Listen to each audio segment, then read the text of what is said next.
here now. So, my name's Corey Thorne. I am the spiritual healer. To anyone new joining in, welcome to my page. And if you're on YouTube and you're just watching for the first time, welcome there as well. So this is broadcasting across both at the same time. I'm like, I even have to check, see if I even really brush my hair. My brush is sitting right there. I just noticed.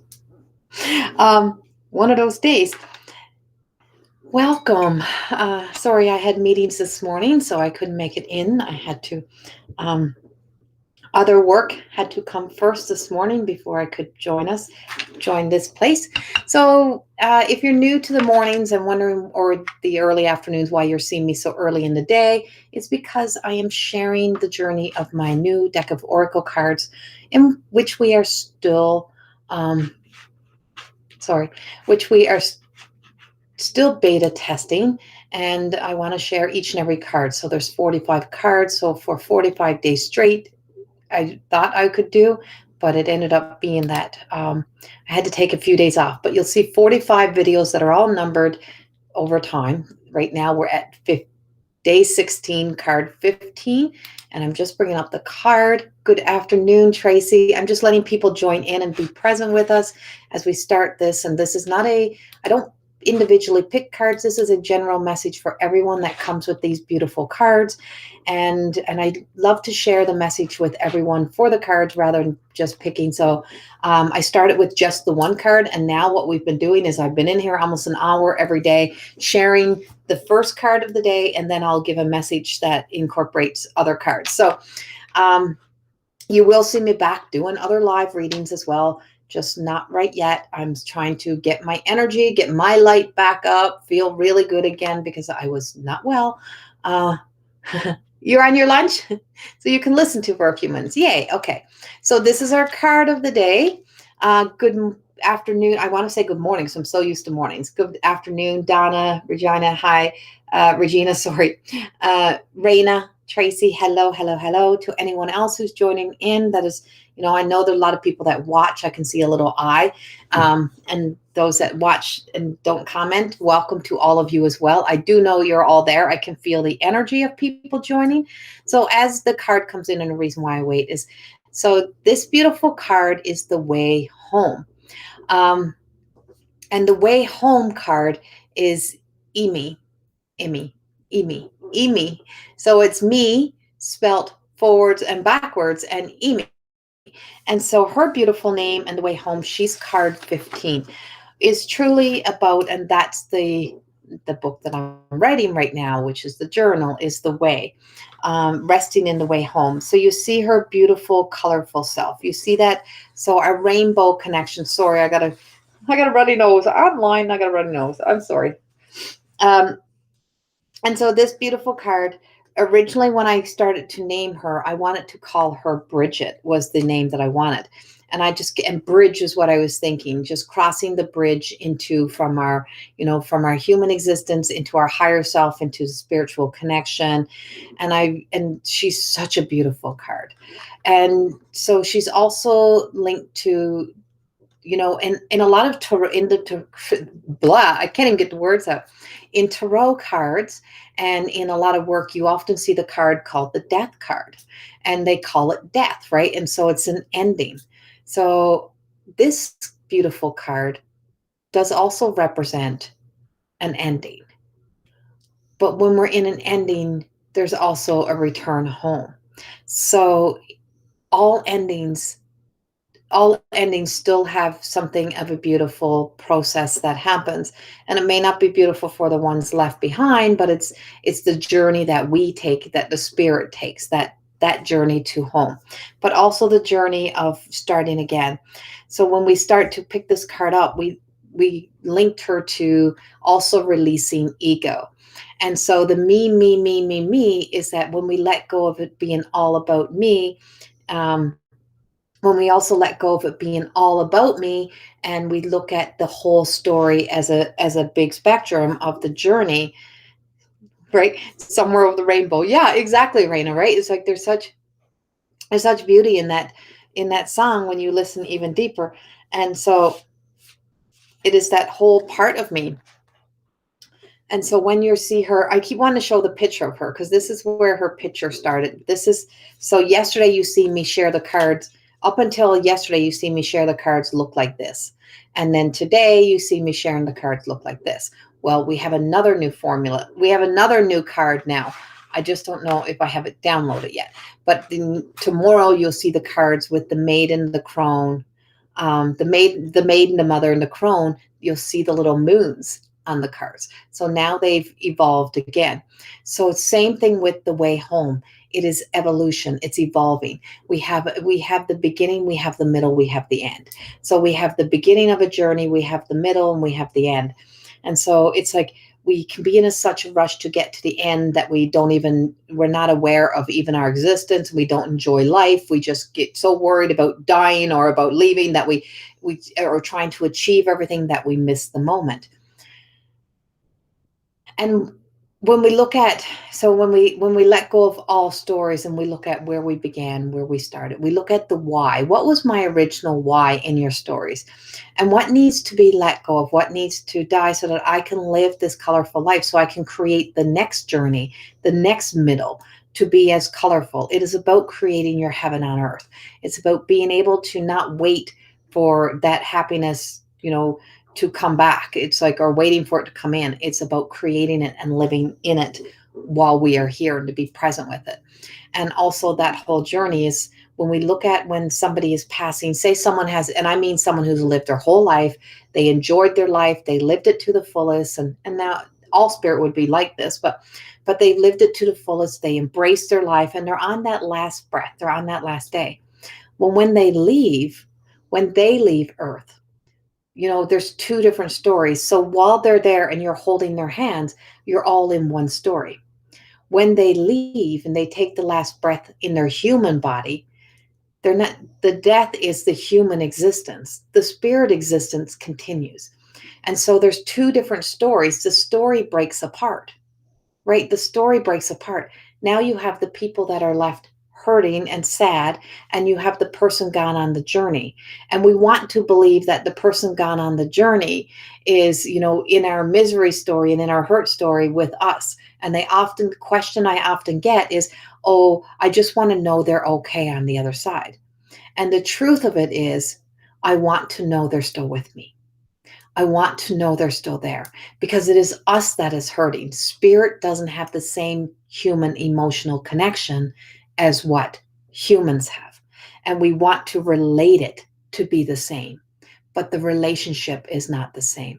So there's a beautiful joy in that last breath moment of leaving and returning to spirit, returning to the God consciousness, to that energy, to returning home.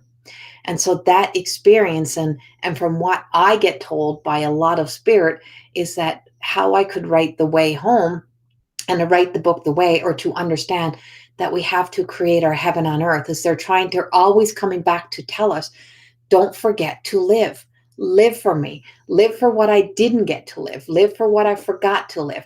Don't be as angry as me. Don't be as, don't hold on to things. Don't live in resentment. You know, don't give up the opportunity to forgive and miss out enjoying your life, and to be able to embrace the journey. When you let all of those things, all of that you hold on to so tight, die, now you have the opportunity to create your heaven on earth. And when you get to create your heaven on earth and you start to live your heaven on earth, you realize the time that we wasted being resentful, angry, jealous, envy, all of those things that hold us back.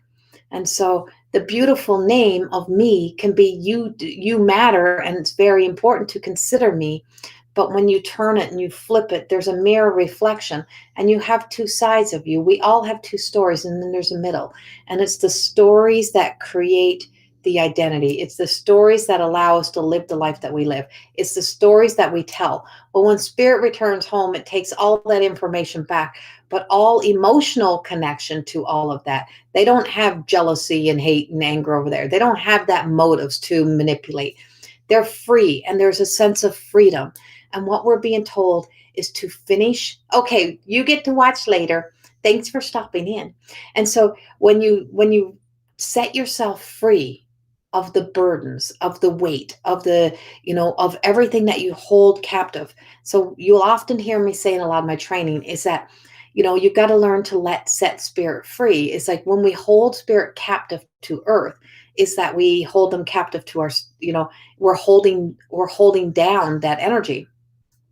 And what that means is that every time when somebody leaves, if we still hold the people who have passed responsible, that we lay all ownership on why we are not getting better over onto them, right? That it's their fault, it's their responsibility. It's they're the one that's doing they did all this to me. And then it's all the reasons why you can still stay in your story over here. I can't get better because of this. And I can't, but that person is long gone. So they've detached from the story, but you've made an attachment to it so that you can stay in, so that you can stay telling your story, so you can stay a victim, so you can stay connected to all of that old energy. When you let go, when you surrender it over and you say, you know what, that story is now past, it's done, and I set that person free. And that then gives you the opportunity to start to come home to you. Ownership and responsibility means we bring it home to us. We bring it back into us. It's my job to create my own happiness. It's my job to live in this life. And so whenever we take the last breath on a story and we let it go and we start to breathe in a new opportunity to create a new story, it becomes much more colorful. We have the opportunity to be able to live in a much more beautiful presence. And all that is waiting for us right there is love. All that is there. So all that is there for us. And when we make a choice to choose to live to embody light within us, to lighten our world, is that then what is waiting for us is love. What is waiting for us is light. No one says life is always going to be easy. It's not going to be. There's going to be fated experience. Is how we react, we respond, we behave, how we treat ourselves and we treat others while we're going through those experiences. That's what counts. Dignity, right? Dignity. How we treat each other during these times speaks volumes. How we treat ourselves during hard times speaks volumes. And that makes a big difference in our lives. That really, truly allows us. So when we can disconnect, when we can detach from the past history and the emotional stories and rise up into our, rise past our heart and to be, I always say I'm honored to be when my loved ones pass and I'm at a serve. And I always say, I'm honored to have known you. I'm honored to have had that experience. I'm honored to have been there with you. There was such a journey to take. I set you free of any stories that you would have been connected to. That is me and my pain stories, or me and my, like that, oh, well, so-and-so said this to me when I was 5, but they're long gone, but you keep living in that story. And the reason why the 5-year-old is still doing the things that the 35 or the 50-year-old is still doing. No, the 35 and the 50-year-old is still doing the things that they're doing because they're making a choice to do those. And there's something in that story that's based around the person that we are today. And when we can let those things go, we can truly make a change in our lives.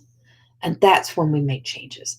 And so this card has such beauty, and so does life. And when people say, oh, life is so dark right now, times are so dark. No, it's not. We have to find and seek the beauty. These things are happening, but there's something inside of us all, and we have that light inside of us all. So she's also truly about releasing that ego, letting it go, and not allowing pride to stand in your way. And by pride is understanding the word pride beyond being, an arrogant person.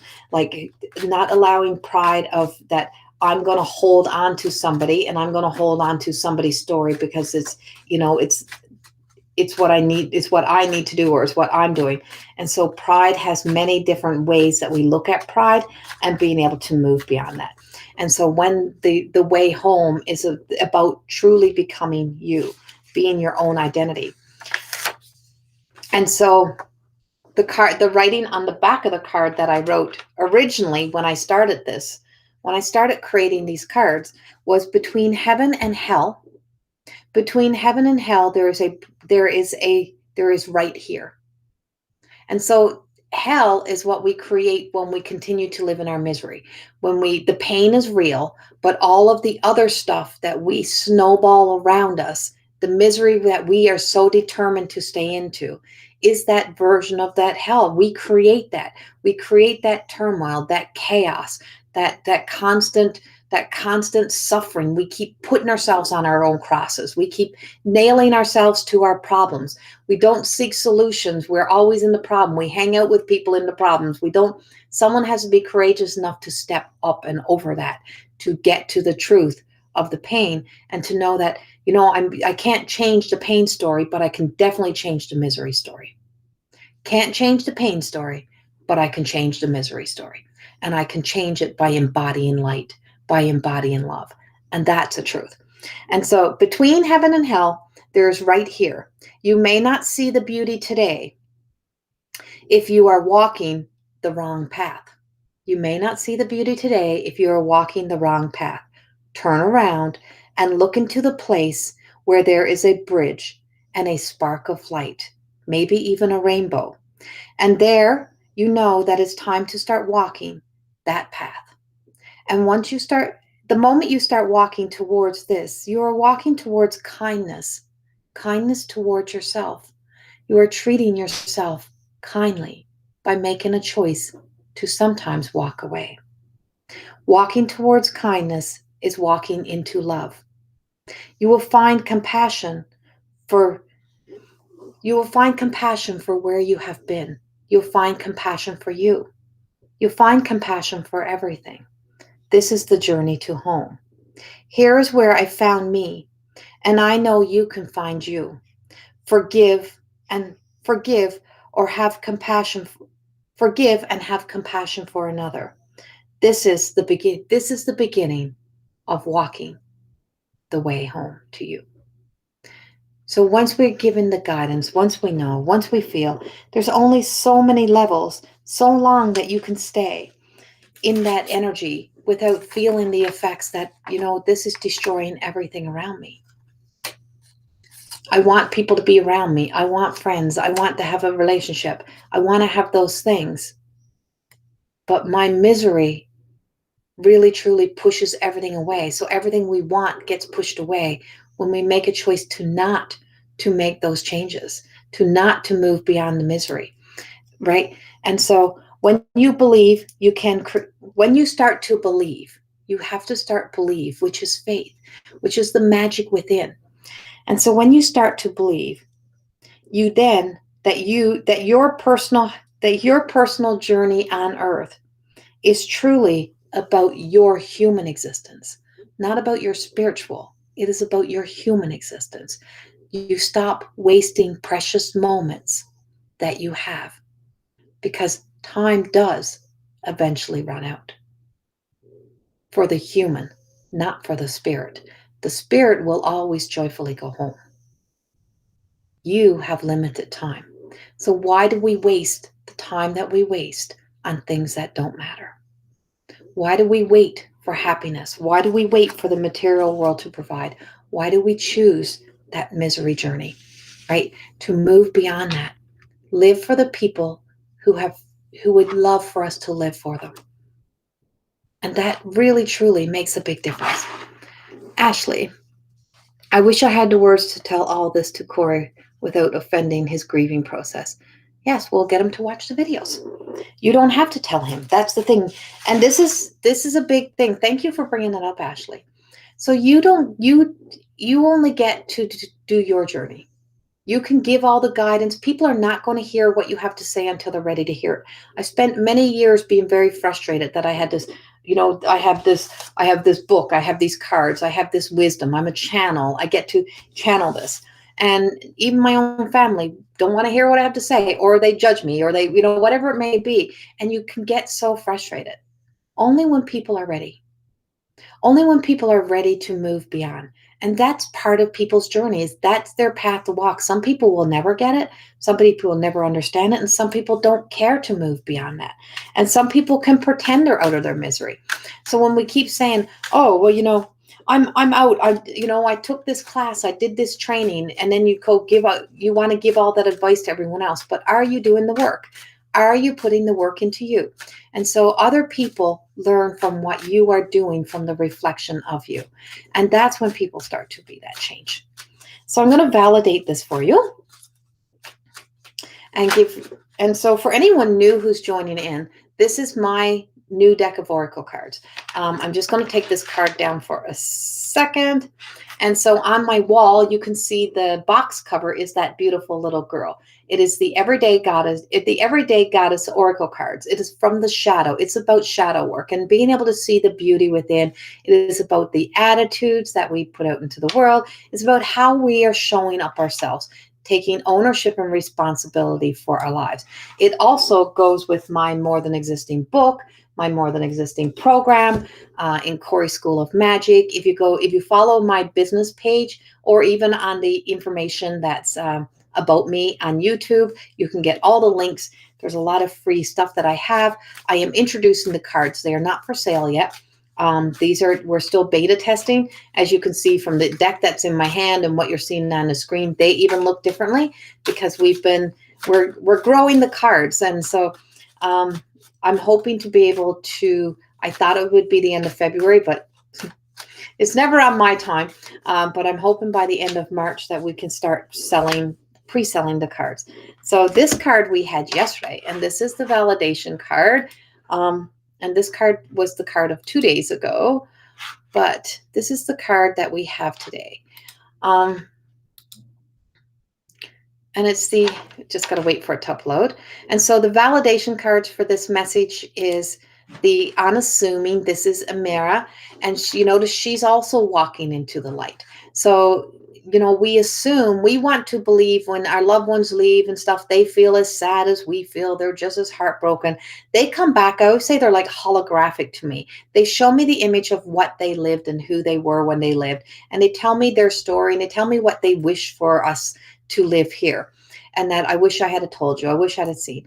And so we assume that everybody that's leaving is going through the same misery, the same grieving process as us. Or we assume everybody has the same grieving way they grieve. And no. And then we also assume sometimes that grieving only happens when we lose somebody. And no, grieving happens when we lose parts of ourselves, or when we go through something traumatic, when changing. So when I had to walk away from my career, my hairdressing career, my other career, even though I had a big successful business in this, I still went through a major grieving process because that was my life for 30 years. I grew up there. I started there at 18 years old. At 18 years old, I started hairstyling behind the chair, started working, start doing that. I grew up behind the chair. I had the whole world that was in the salon around me, seeing my good, bad, and the ugly moments. I was defined by that. People built my reputations around that. They assumed they knew me by that. But that was the only life I had. All my friends were inside of that work. Everything that I did was based around that work and around the business that I owned.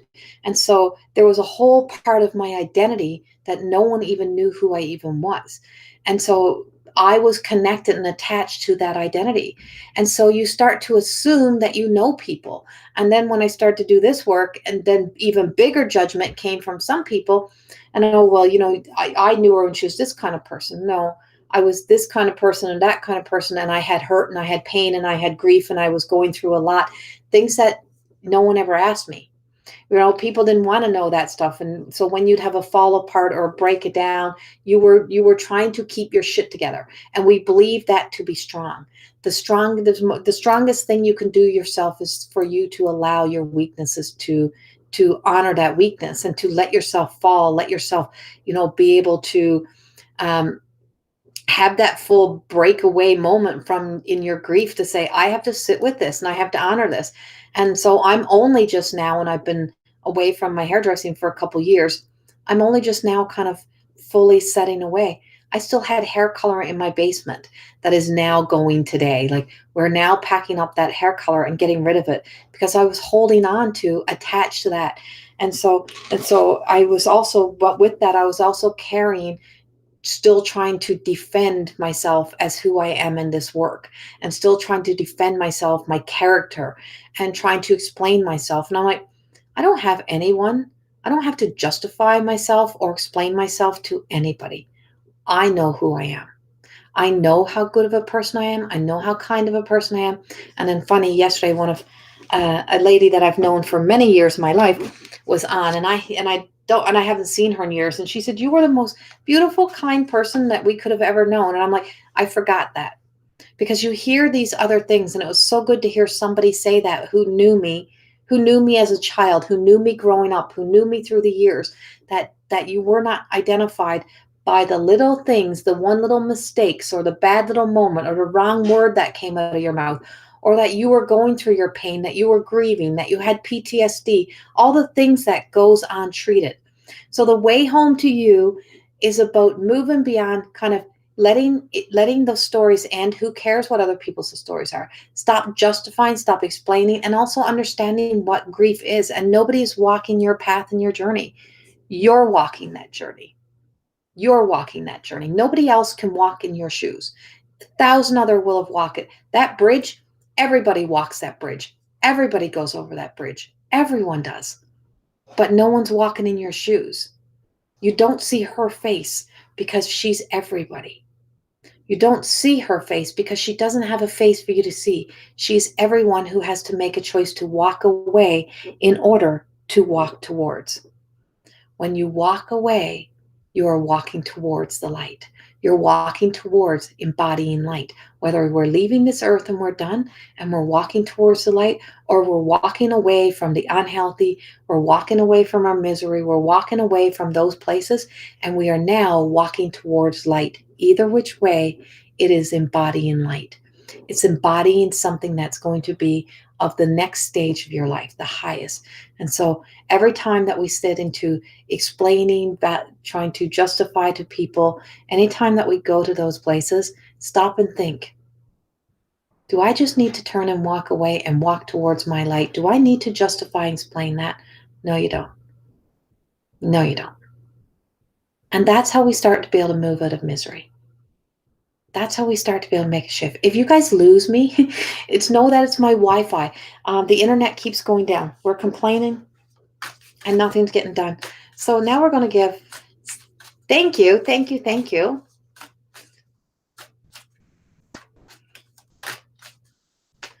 Yes, I love this deck.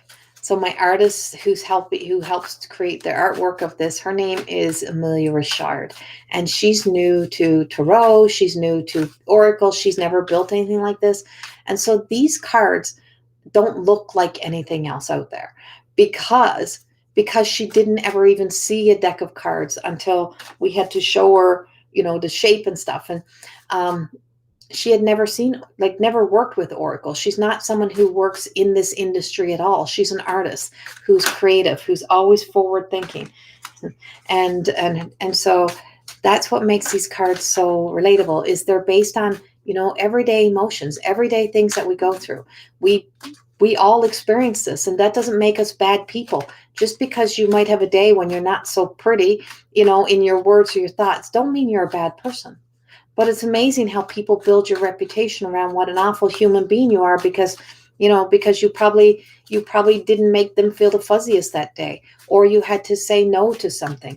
And when you say no to people that want you to say yes to everything for them to meet all their wants, you see it very much now in the divide in even politics, how awful, we're making people out to be awful people because they have a different view, a different thought. And I'm like, and so we create this, we turn people that are good people into ugly, or we become ugly ourselves in wanting to get just a one-way view.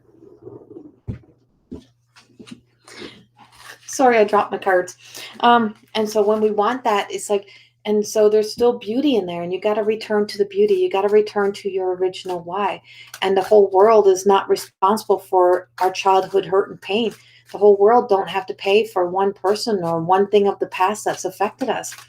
And so taking that beautiful journey home is a beautiful opportunity. So my book, The Way, that I'm writing, it originally was just going to be a book, and now it's become a journal. I'm like, I'm going to give you all of my story to journey home that I've done journeying home, but I'm going to give you questions. And so in the bottom, and there's I think it has 16 chapters in it. Hopefully we'll be able to get that in out by summer. It's a long process. It's a long process and it's a lot of money. So, like, these cards are going to cost just to print these cards. Just to print these cards is going to cost for the first amount of decks like over 11,000 US, and I'm in Canadian dollars. So it's not going to be a cheap process, but it's a journey well worth taking. This has taken me years. This is a beautiful journey, and it's something that truly is about, you know, don't assume, like when you pick up a deck of oracle cards or you pick up a book and you're so quick to judge and criticize how much of someone's life and how many moments and hours and how many emotional journeys we take to put this stuff out. This comes from the light. This comes from a calling. This comes from something bigger. And it's funny because we got the same cards as yesterday again. See, these cards got little attitudes. And when they come into your house, I said it's like having teenagers. And so our next card is Gemma. And Gemma, let me find Gemma. Gemma should be up here.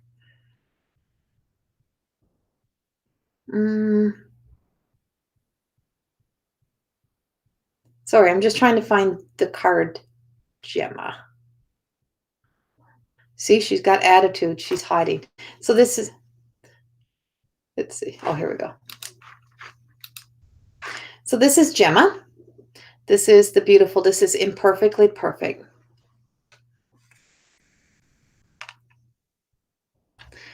Ah, yes, Lorene, the card with the women is how I seen Linda when she left us last year, walking away in peace and took that last look. Ah, yes, yes, Lorene, yes, exactly. That just made my heart smile. I know she looks in on us like that. And so this is our next card. That just teared me up, Lorraine. And so our next card is imperfectly perfect. Imperfectly perfect. That's our next card. And this is the beautiful Gemma. And as I spoke of yesterday, I spoke about my little Herkimer diamond, which the artist also didn't know I had, which turned out to be almost identical to that gem. And so you have everything you need inside of you, and you're that perfect gem. And it's not about perfecting it. I said the value of diamonds and crystals and stones gets its value placed by somebody who decides it, and then they mold it and shape it and fix it and put it all in place. Well, that's my book, The Wine and Chips, which we're editing right now. We're editing Wine and Chips. So we have like 3 books that will come out fairly quickly. But my Wine and Chips book is actually, and I'm like the grape. You think about a grape. You think about anything that's molded and formed. So a grape gets turned into a wine.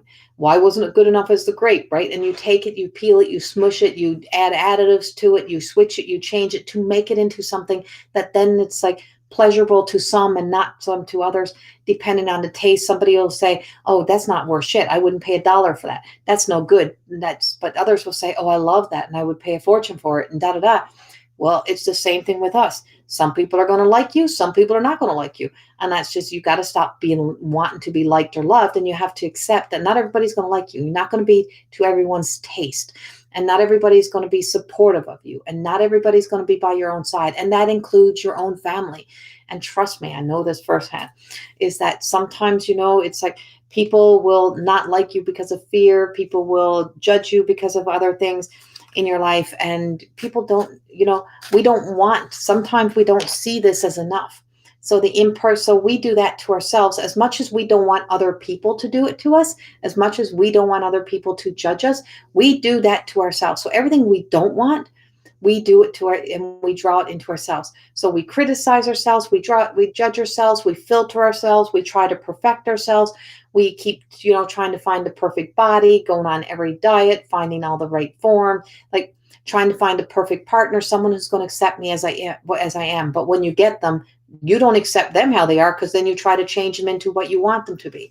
Plus, then you are also wanting them to accept you the way you are, but then you're trying to change yourself to be enough in the world. Do you see the chaos we cause?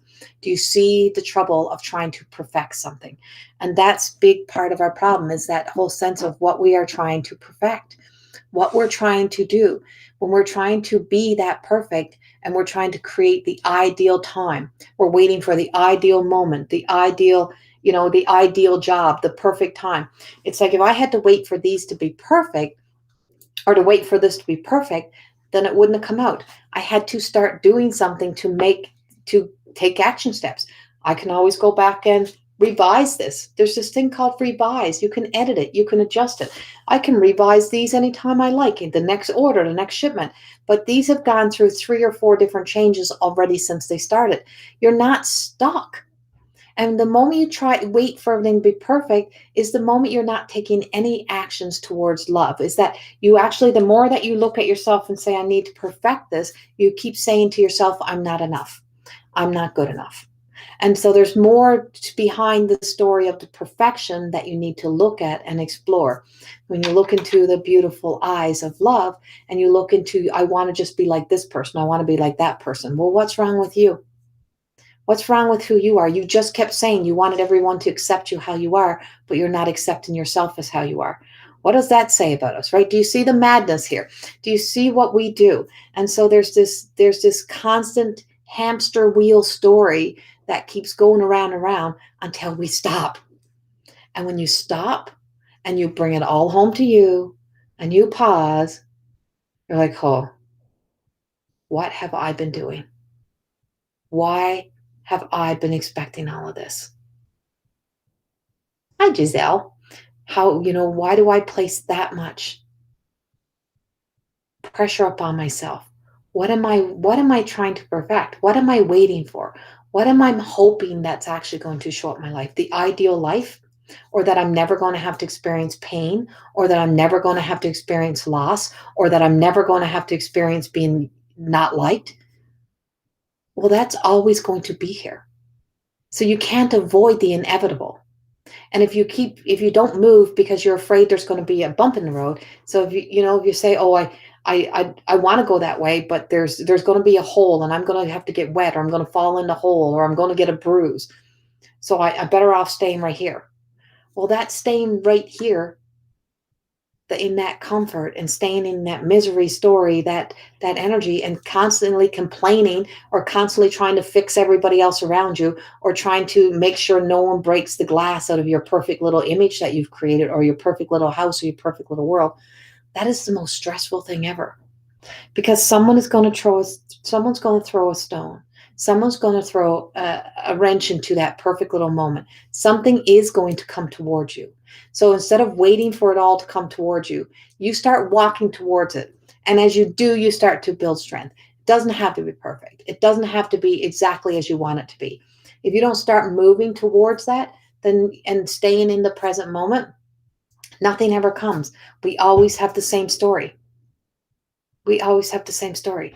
Same thing when people often, oh, well, I've done this my whole life. I've lived here my whole life. This is all I've ever known. There's no other place I would ever want to live. Well, how do you know you'd never want to live anywhere else? How do you know if you've never experienced nothing else? You convince yourself that that's exactly where you need to be. That's where all my friends are. And so then when there's no work or there's nothing there, you're like, well, there's no work. There's no work in the world. The world has gone to shit. The whole world has gone to shit. Nothing's ever working. Well, have you looked in another place? Have you looked in another direction? Have you done something different? No. And I don't want to. Well, you like your misery. No, I don't. Well, you can't complain. You have to accept. So when you accept that I'm here because I made a choice to be here and I don't want to leave, now your story changes. It's not the world's fault. It's your choice. So I'm choosing to stay here because this is where I want to stay and I don't like change and this is where I need to be. Okay, perfect. So there's no need to work on looking for change. Then you stop looking to work on change and you start to work on acceptance.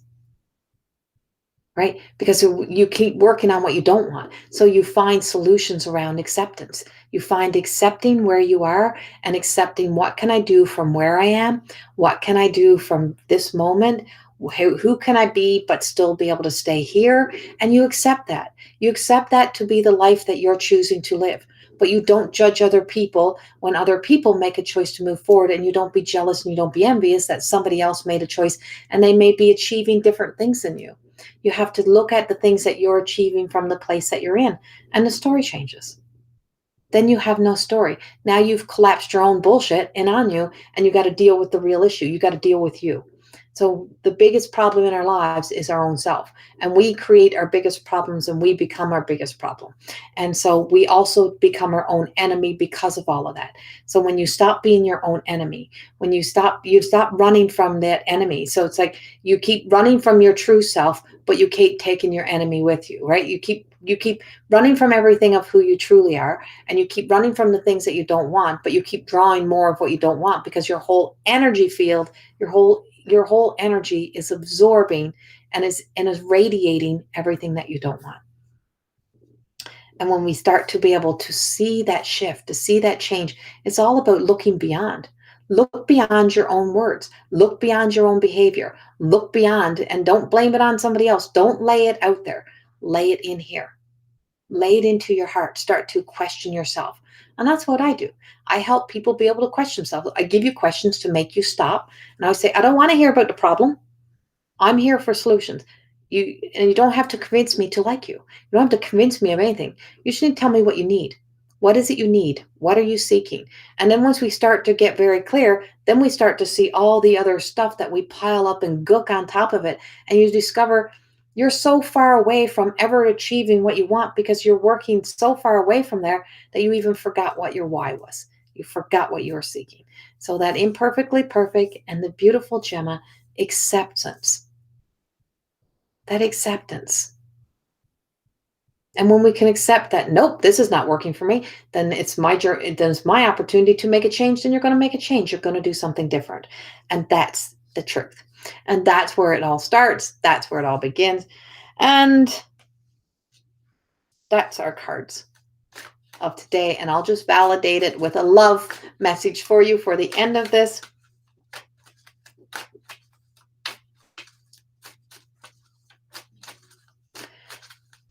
Let's see.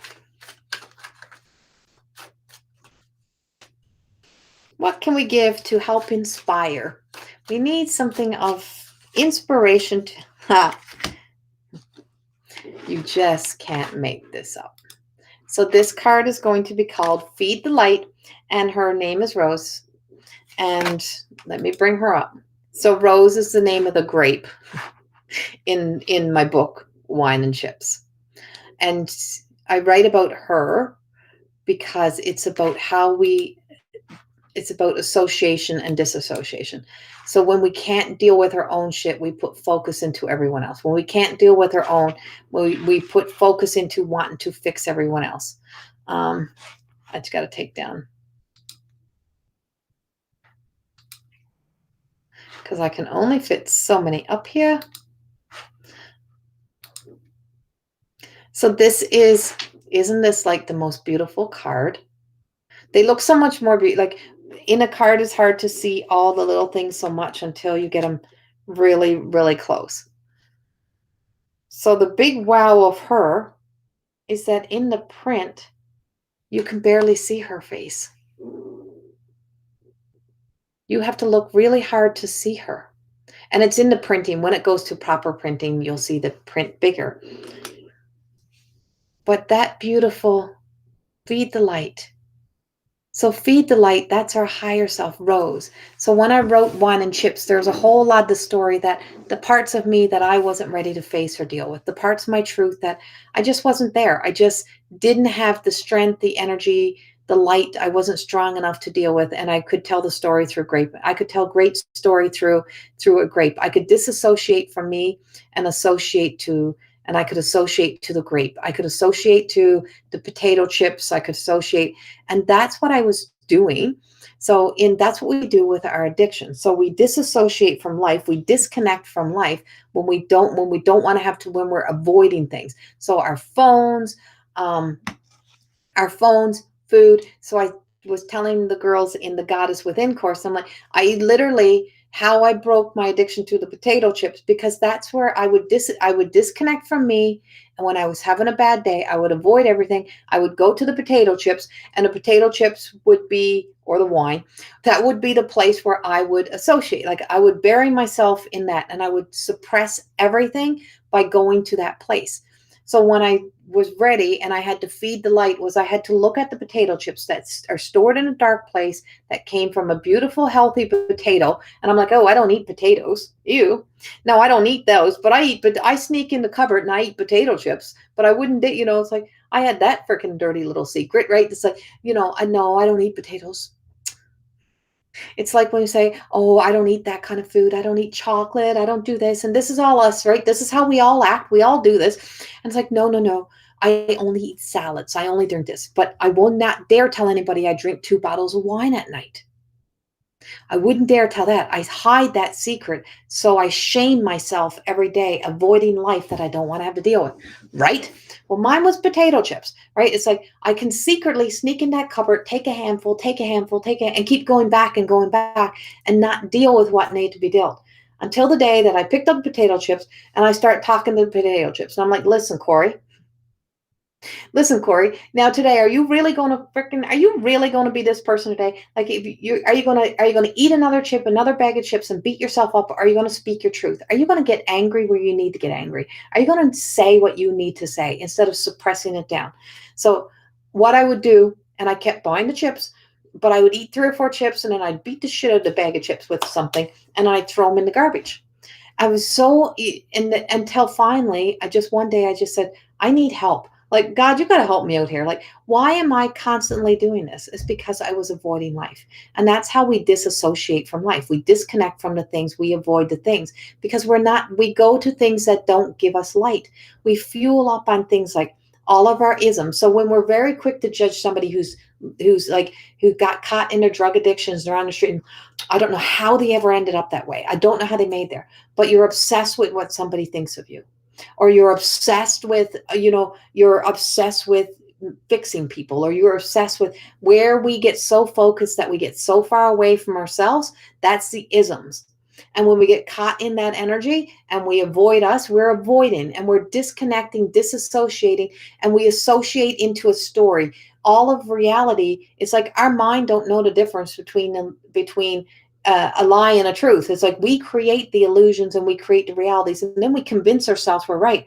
So we tell everyone else these stories until we're ready to be real, honest, and vulnerable, and just be honest with ourselves. You don't have to tell everyone else. I tell everybody everything because that's just what I do. That's my work. But it's like in that moment is when you're honest with yourself, you start to speak to the darkness. You speak to the place that's taking your light. And you say, how can I move beyond that? We'll eat the freaking potato. Don't eat the potato chip. Go back to eating the healthy, nice, hot baked potato that got a whole lot of nutrients in it, and eat the baked potato and eat something that feels really good and it fills you up with light because it's from the ground. It is rooted. It's a root vegetable. You eat the things that are rooted that help the energy sacral of the root, and that helps you be able to heal. But then you won't want to eat so much of that because you don't like the taste of it. You don't keep filling and fueling up on darkness. You start to find ways to fill up on light. You speak to your higher self. So speaking to the potato chip, I was speaking to my higher self.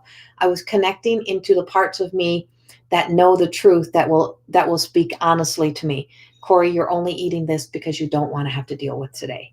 You're only doing this because you're trying to eat your way back to being overweight again.